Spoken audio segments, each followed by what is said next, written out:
jennee kaana kanumaan jalqabna afaanuma keenyaan katabne dubbifna afaanuma keenyaan katabne dubbifna abbaa jennee kaana.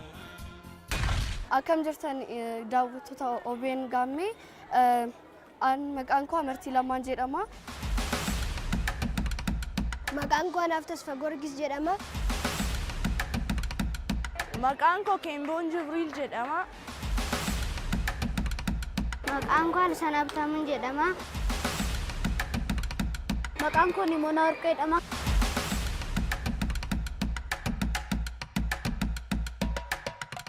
Guddifachaan duudhaa Oromoo kan namoonni ilmoo dhaban kanneen ilmaan qaban irraa fudhatanii akka kan ofiitti guddifatanidha.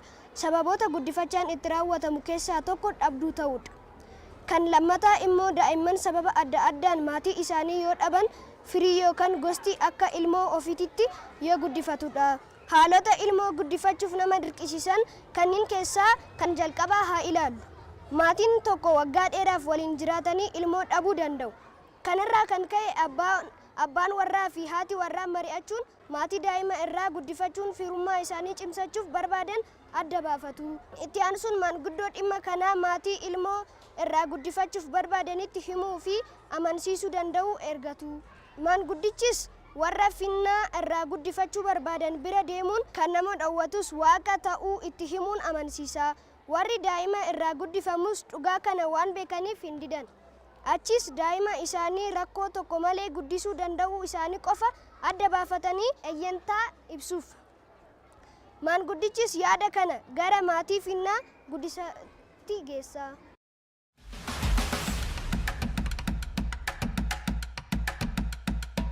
Dubbisa kanarraa kanan baradhe waa'ee guddifachaa fi sababa guddifachaan kennamuufidha.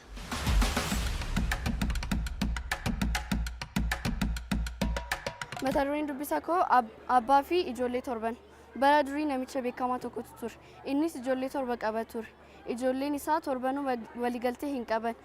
Gonkumaayyuu wal dhagahuu fi wal dhaggeeffachuu hin beekan. Kanarraa kan ka'e yeroo hedduu waan hojjetan fiixa hin baasan. Diinnis salphumatti isaan mo'ata. Namicha kana haalli ijoollee isaa baay'ee yaaddeessa. Kanaaf gaaf tokko walitti qabee gorsuuf murteesse. Haaluma kanaan ijoollee torbanuu waamee ulee lama lama akka fidan ajaje. Ijoolleenis haaluma ajajamaniin ulee lama lama fidanii dhufan. Sana booda ulee tokko tokko irraa fudhatee bakka tokkotti walitti qabee hidhe. Ulee harkatti isaan hafe immoo hundumattuu akka cabsan ajaje. Isaanis salphumatti cabsanii darban. Itti fufuun ulee walitti hidhame sana jalqaba irraa ilma isaa Qudsuu yaamee akka cabsu ajaje. Innis cabsuuf yaalii guddaa taasisee dadhabe. Kanneen hafan hanga darbeen isaanii ga'utti ariifatan. Namichis isaan hundaafuu Qudsuu hanga hangafaatti tartiibaan akka cabsan ajaje. Ta'us isaan keessaa namni tokkoyyuu cabsuu dadhabe. Booda immoo isaan dhuunfaan dadhaban torba ta'anii akka cabsan ajaje. Salphumatti cabsanii darban. Dhumarratti abbaan isaanii waan kophaa ofii hin dandeenye kamiyyuu tokkummaan cabsuu akka danda'amu itti hime. Ijoolleenis faayidaa tokkummaa hojjechuu kan qaban hubatan. Guyyaa sanarraa eegalee tokkummaa fi wal dhagahuu waliin jiraachuu jalqaban jedhama.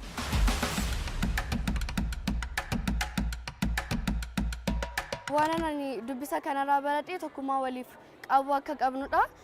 Isinis immoo hiriyyaa keessan waliin maatii keessan waliin hundumaa tokkummaa akka uumtan isiniin jedha. Waan dhaggeeffataniif guddaa galatoomaa.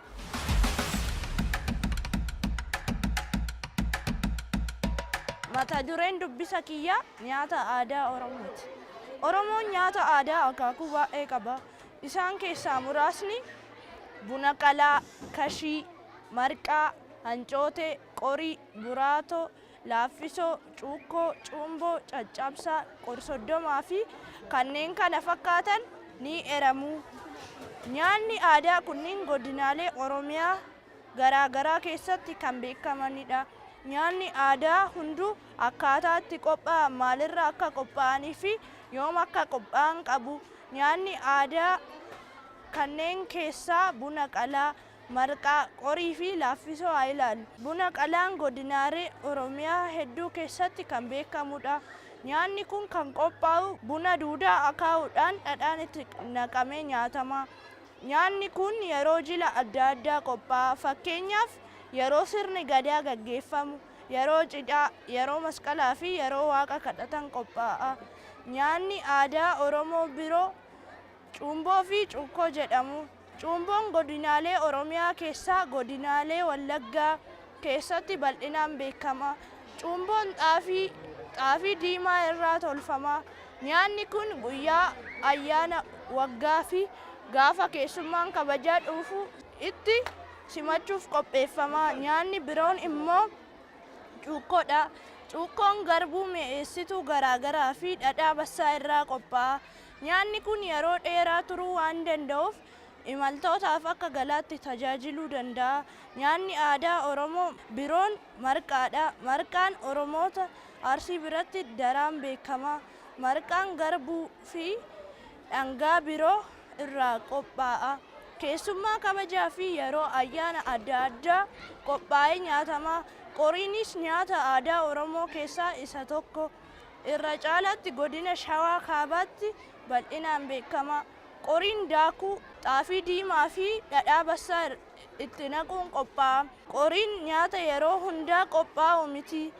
Baay'inaan yeroo cidhaa qophaa'ee idaa'aa yookiin misirroo fi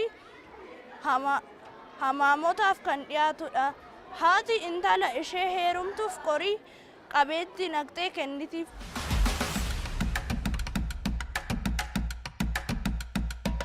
Oromoon nyaata aadaa garaagaraa akka qopheeffatuu fi Oromoon nyaata aadaa mataa mataasaa akka qabu irraa baradha. Kana malees nyaanni aadaa kun yoom yoom akka dhiyaatu irraa baradha. Waan na dhaggeeffattaniif guddaa galatooma.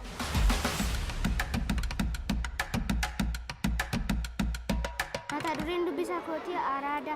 Yeroo baay'ee namoonni bifa garaagaraan araada adda addaaf saaxilamu. Namoonni hedduun hubannoo dhabuu irraa kan ka'e araadaaf salphumatti saaxilamu. Akka ilaalcha isaaniitti araadni boqonnaa namaaf kenna. Qofummaa irraanfachiisa, gammachuu namaaf dabala jedhu. Namoonni hedduun immoo dhiibbaa hiriyaatiin araada keessa seenu. Kanarraan kan ka'e akkuma qoosaatti araada adda addaa kanneen akka tamboo xuuxuu, dhugaatii alkoolii, qoricha sammuu nama hadoochuu, jimaa qama'uu, miidiyaa hawaasaa fi kanneen kana fakkaataniif yoo saaxilaman bal'inaan mul'ata. Namoonni araada tamboo alkoolii, jimaa, shiishaa fi kanneen biroon qabaman akka qoosaatti wantoota kanneen fudhachuu jalqabu. Wanti isaan akka qoosaatti jalqaban suuta isaan dhuunfachaa deema. Waan araada isaan qabsiise sana otoo hin fudhatin ooluu hin danda'an. Fakkeenyaaf namni araada alkoolii qabu alkoolii otoo hin dhugin oolee buluuf baay'ee rakkata. Yoo maallaqa dhabeellee qabeenya qabu gurguree ittiin dhuguuf duubatti hin jedhu. Namoonni araadaan qabaman rakkoo garaagaraaf saaxilamu. Kanneen keessaa rakkoon fayyaa isa tokko. Fakkeenyaaf araadni tamboo, alkoolii fi shiishaa dhibee onnee, sombaa, tiruu fi dhiibbaa dhiigaaf nama saaxila. Kana malees araadni rakkoo hawaasummaa fi diinagdee hamaafis nama saaxila. Hawaasummaa keessaa nama baasuun qooda hawaasa keessatti qaban akka hin baane taasisa.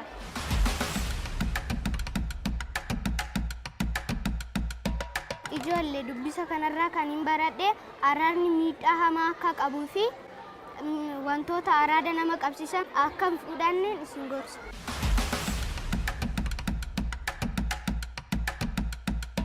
Mata dureen dubbisa koo boruu fi jaalannee. Boruu fi jaalanneen obboleewwan abbaan isaanii balaa konkolaataatiin du'e. Kanarraa ka'uun haati isaanii balaa konkolaataa irraa akka of eeggatan isaan gorsaa turte. Dabalataanis gorsi seera tiraafikii mana barumsaatti ni kennamaaf ture. Haa ta'u malee boruun ijoollummaa isaatii ka'ee gorsa kana hin fudhatu ture. Fakkeenyaaf yeroo baay'ee karaa konkolaataa irratti kubbaa taphata. Akkasumas yommuu karaa qaxxaamuru daandii zeebiraatti hin fayyadamu. Karaa konkolaataa ce'uufis konkolaataan dhufaa jiraachuu bitaaf mirga hin ilaallatu. Kana malees daandii konkolaataa irraa harka bitaa isaa qabatee hin deemu. Kanaaf boruun gaaf tokko osoo karaa konkolaataa irratti kubbaa taphataa jiru konkolaataan rukutame. Sababa kanaanis miilli isaa tokko miidhame. Obboleettiin isaa Jaalanneen garuu gorsa seera tiraafikaa ni fudhattee turte. Sababa kanaaf daandii konkolaataa irratti of eeggatte. Akkasumas daandii konkolaataa qaxxaamuruuf karaa lafoof eeyyamame yookiin zeebraa fayyadamti. Daandii konkolaataa ce'uufis bitaa fi mirga sirriitti ilaallatti. Kanaaf Jaalanneen akka obboleessa ishee of gattu miti.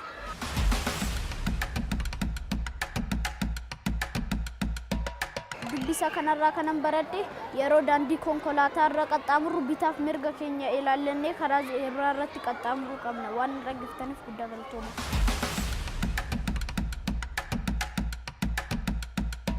Maqaan koo barsiistuu Alamituu Toleraan jedhama. Mana barumsaa Iskaayibuutti barsiistuu afaan Oromooti.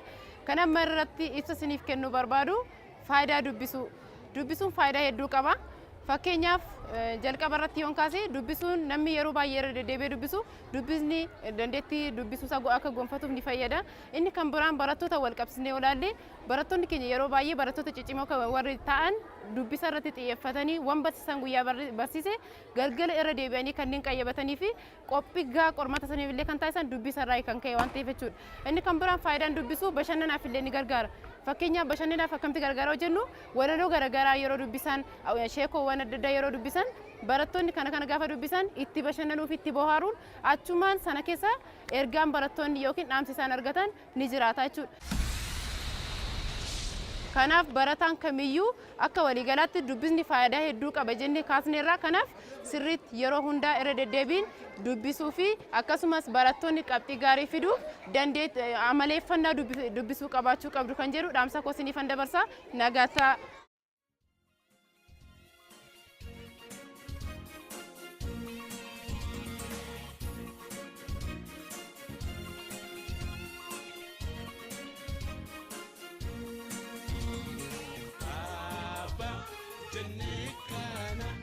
Kanumaan jalqabna afaanuma keenyaan katabne bifna afaanuma